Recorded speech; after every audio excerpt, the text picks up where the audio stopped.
There are a lot of, I guess we call them Easter eggs, but there are a lot of references in the movie, both to films, other films, and obviously to television. So a lot of the references come from variety shows. There's a lot of Carol Burnett references that you'll find in some of the dialogue and even in that opening monologue. That opening monologue that Rosa gives is a combination of sort of Phyllis Diller on the Merv Griffin show and Johnny Carson and Carol Burnett talking to the audience before the show.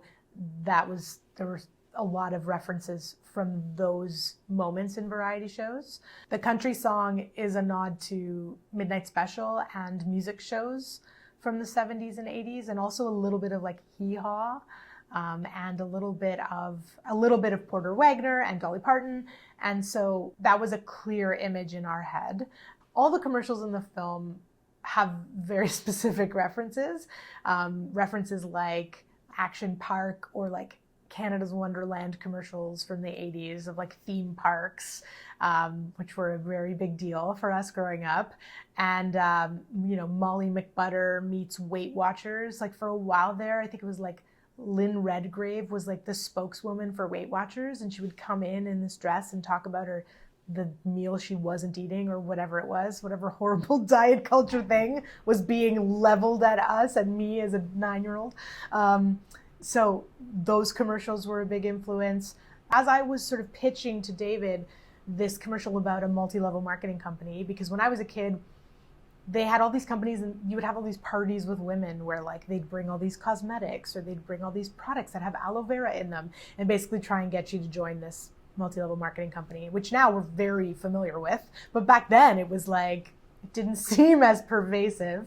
And so I pitched this idea about a cosmetics company and about, this character having a zit. And then David was like, oh, so like, is the zit a puppet? And I was like, yes, the zit is a puppet. And then from there, obviously we were influenced by Sesame Street, but also The Muppet Show, and also like the California Raisins, which if you're young, you won't know what the California Raisins are. But the California Raisins were these claymation raisins that were in a band.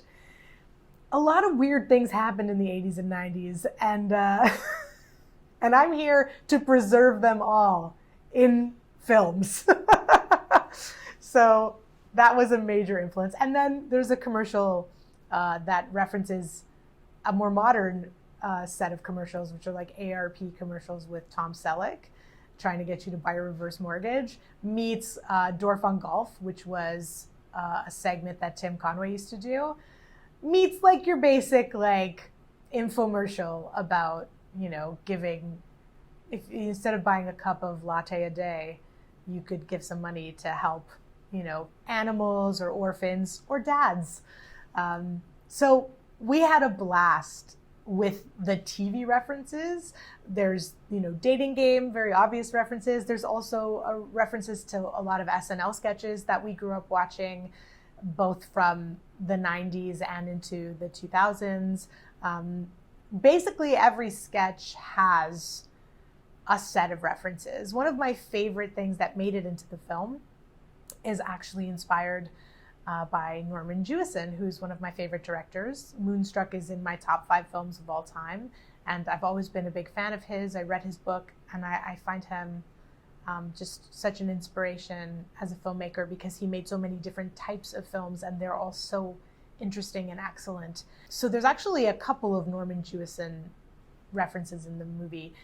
The one that excites me so much is he, for a long time, directed the Judy Garland show, which not everyone knows. But it was a variety show with Judy Garland, and there's this effect that they used to use where they would slide on a giant image of the guest that was going to be on that night. So, for instance, Barbra Streisand, famous guest on the Judy Garland show. They'd slide on this giant flat with a sort of X-ray vision version of a picture of her, and then they would invert the image in the video so that she, Barbra Streisand, was a photograph as you would normally look at a photograph, and everything else on camera, Judy Garland, the background dancers, are like X-rays. And so it's this strange strange choice. And I was showing it to Matt, our editor, the co-director, and one of the cinematographers, one of the camera ops as well. And I was showing it to him, and I was like, look at this crazy thing they used to do. And he was like, oh, we can do that. And I was like, oh, great. We'll put on screen this picture of me from picture day when I was like 12 years old looking, I mean, I'm doing my best. This is what's happening, okay? I'm doing my best. This is a confusing time. And then we'll invert it. And it looks horrifying, and it's exactly right for the moment. But I also love that it's such a genuine moment from a variety show and something they actually did. The other way Norman Jewison came up a lot was there's a scene where different characters help the main character clean up and reset the stage after a big moment that's happened. And when David and I were writing it, David and I were always talking about the scene in Jesus Christ Superstar when they're all getting on the bus at the end, and there's something really moving about that for me, and it was really instrumental in us finding that scene.